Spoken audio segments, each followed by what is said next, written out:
Welcome back, everybody. Thank you for joining us This Week in America online, thisweekinamerica.us.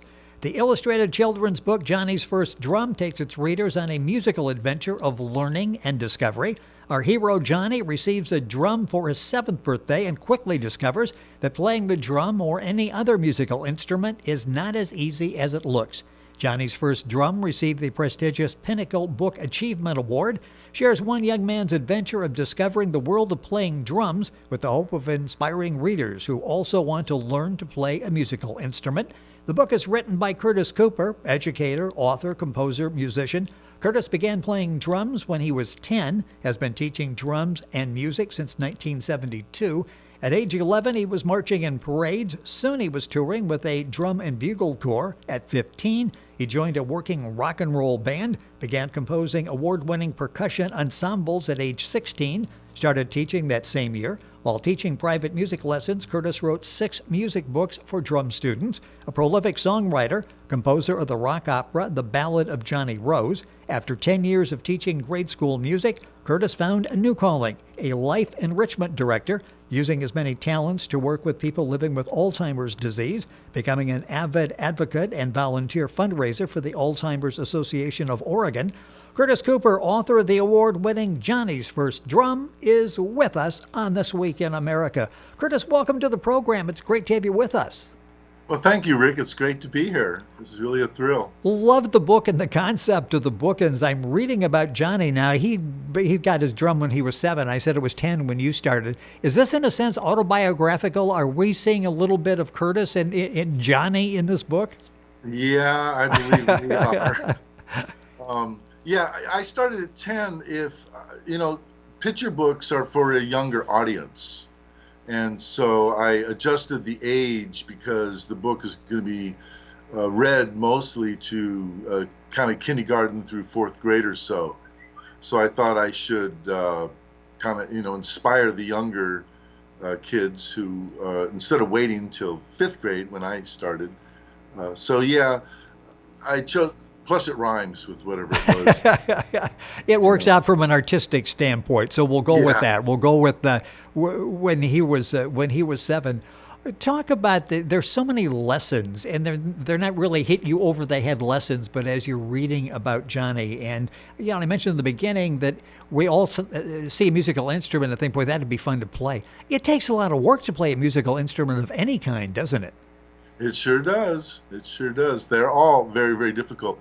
I would say that most people, like I did when I chose the drums, I think most people think that drums, that'll be easy. I'll take that because that's way too easy. I used to tell my students the drum is the easiest instrument to learn. The drum is also the hardest instrument to learn.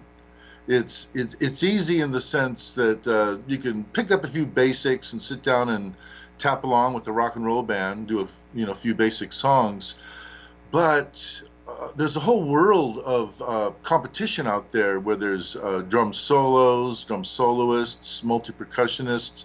But to take a snare drum and to make music that's entertaining and enjoyable for people to hear, that's the hardest thing. It's easy to tap out notes on the piano or other instruments, but to make a snare drum all by itself sound musical, that is a huge challenge. And so that's why I say not only can it be the simplest instrument to learn, but it's also the most difficult to take it to that level where it's extremely musical.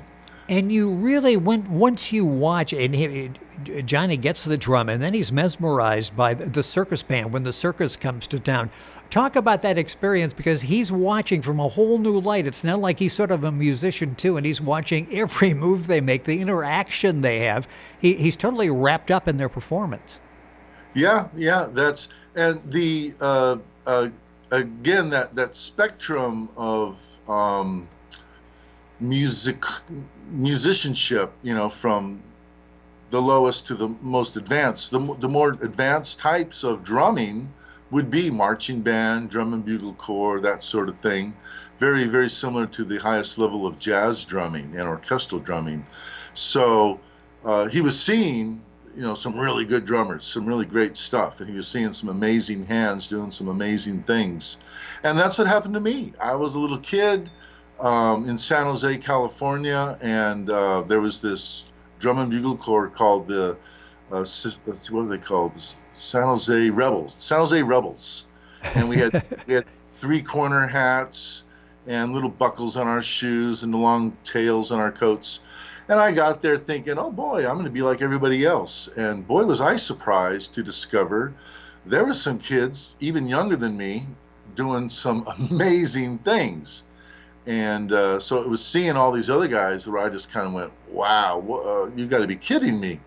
And so I wanted to be like that. And so I stuck around as long as I could, and I kept going. And it made me have to practice more and more and more.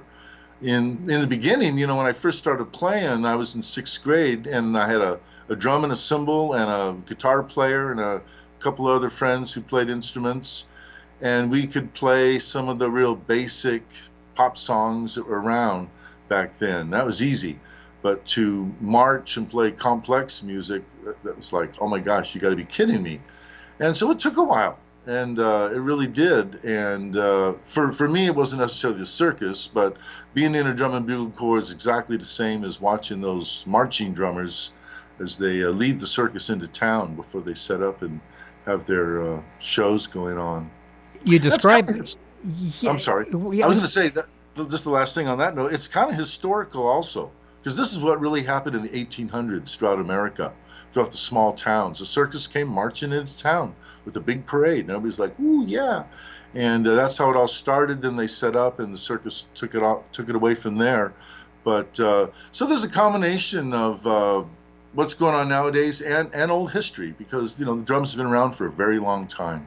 With us on the program, Curtis Cooper. He's the author of Johnny's First Book. It's a Pinnacle Book Achievement Award winner. It's available wherever books are sold. CurtisCooper.net is the website. Go to our website, thisweekinamerica.us, and link on directly.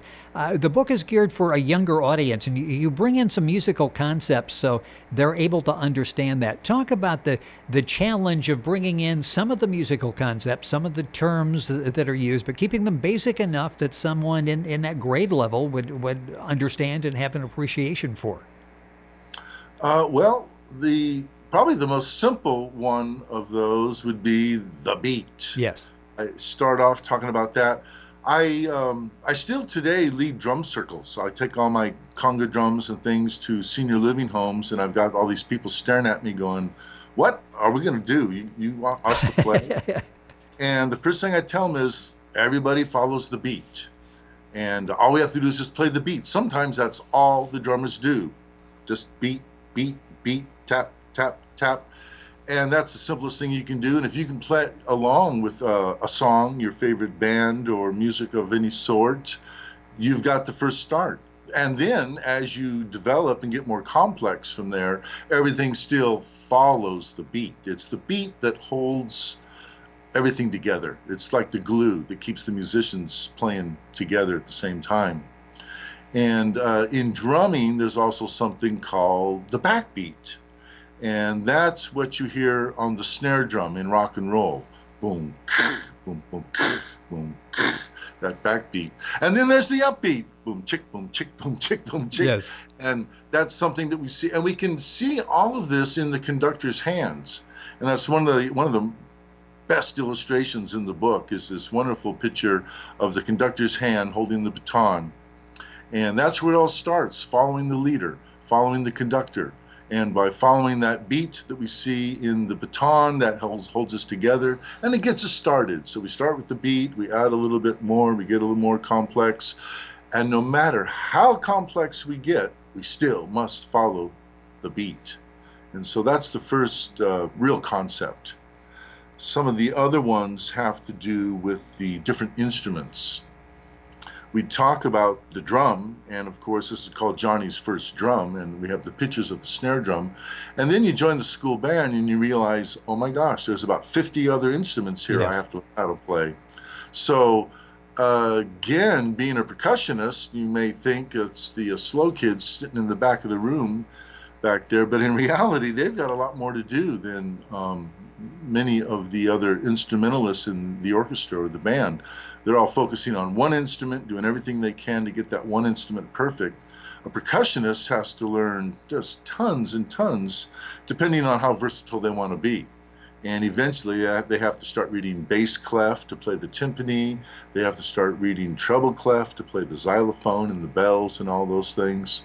So there's a lot to do, but with my young students where we start, it's all about basics. It's all about keeping it simple. And that first musical concept is the beat. The book is called Johnny's First Drum. Curtis Cooper is the author, our guest on This Week in America. His website is curtiscooper.net. You've had a chance to, well, in fact, it comes out in the book because as you're looking through the book, you see that the drum you see being part of the band, you see the teamwork that's involved, you've got the conductor that's tying everybody in together. Again, not to get real heavy on lessons, but if you're in a band, you'll learn teamwork, don't you? You're a big part of something special, something bigger than you are.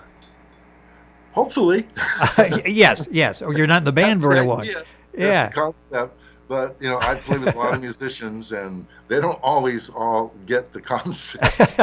So this is why some musicians succeed more than others. I think those that get the concept that you're speaking of, they quickly learn that, oh, yeah, it's a team effort. And there are a lot of guys out there that are more self-centered, and that's okay for them and their ego. But if they really want to succeed, they have to realize that it's a team effort. And in this case, you see the drum line and a whole bunch of percussionists in the marching band, but the whole band, the orchestra, everybody's really counting on those drummers and percussionists to hold them together.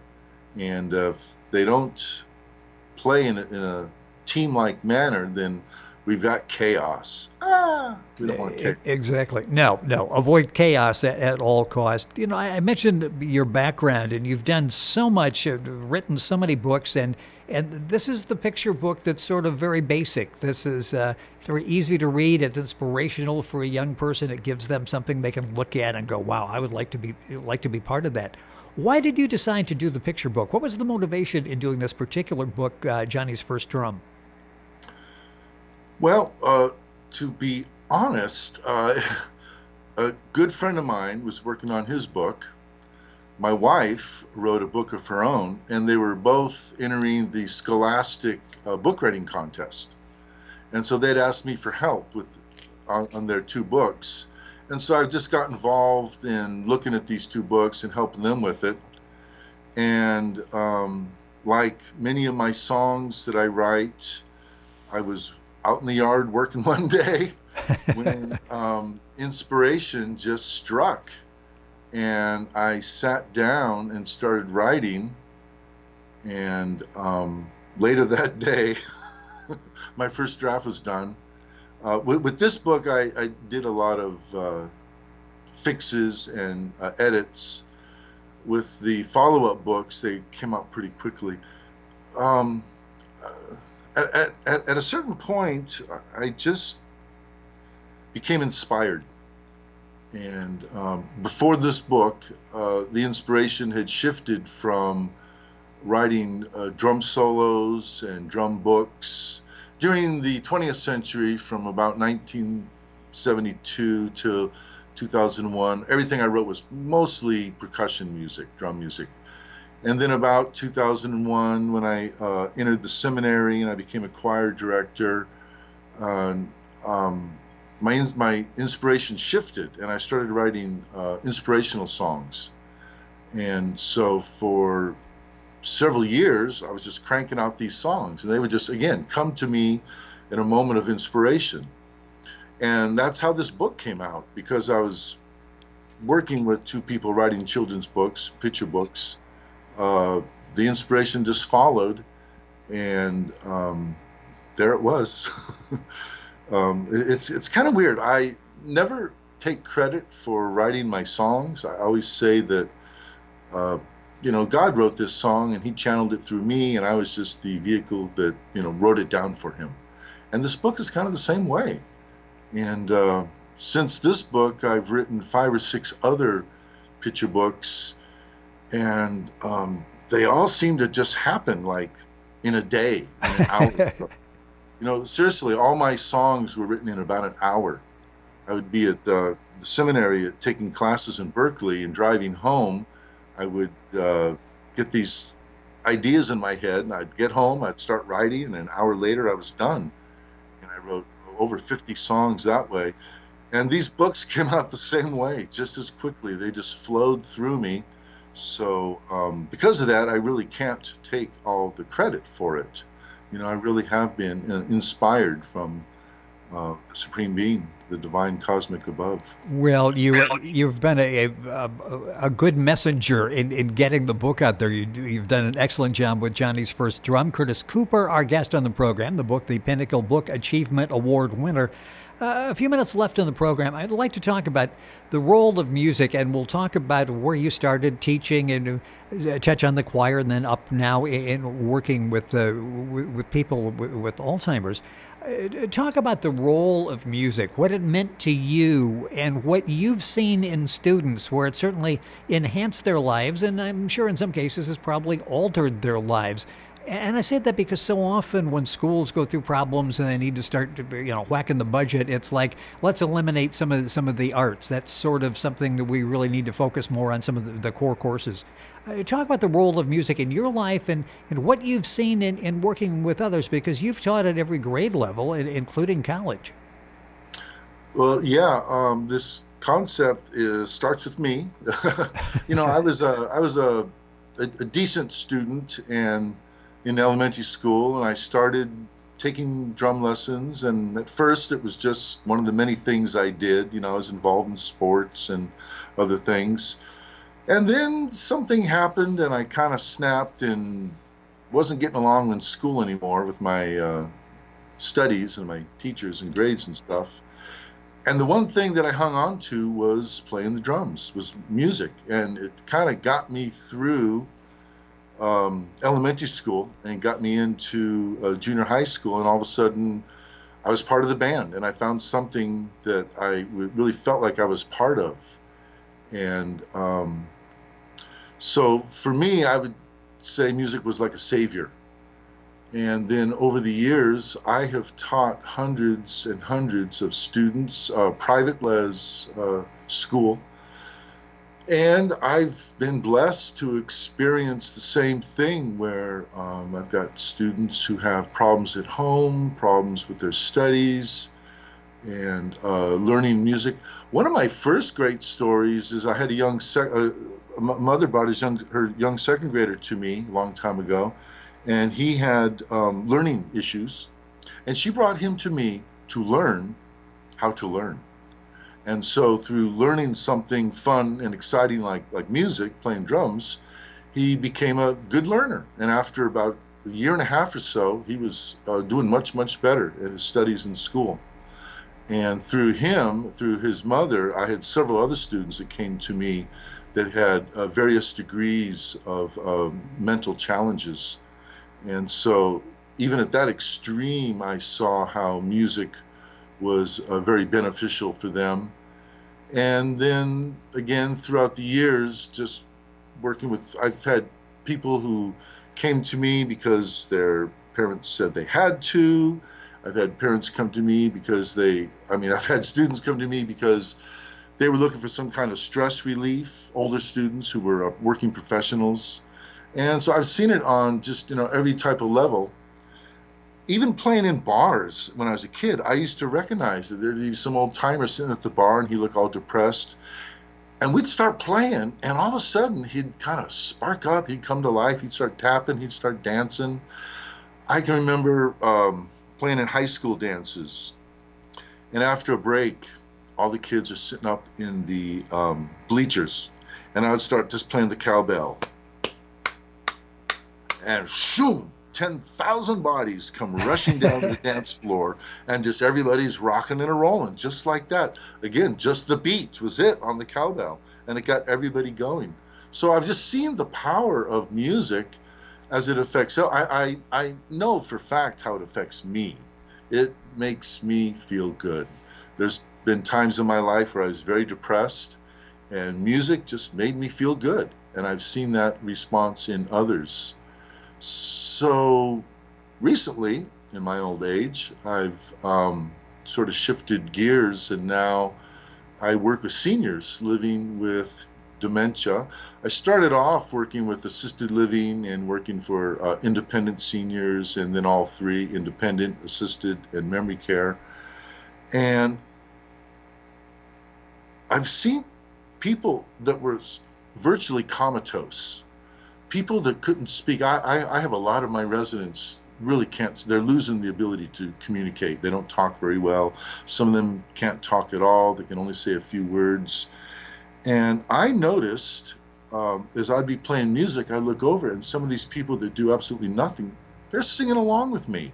I see their lips moving and they seem to know the words. And where a lot of these memories they have are fading and disappearing, one of the last things they retain is music. And not only music, but it seems like the words to a lot of their favorite songs. Yes. And one of the biggest ones, of course, their favorite church songs really stick with them forever. That's kind of amazing. So when I discovered the power of music with the memory care people, that's when I realized they're the ones who really need me. The independents and the assisted living, they don't need me as much, but the memory care people, they really need me. So I moved to a new building that has over 60 beds. And so this way I can serve more people.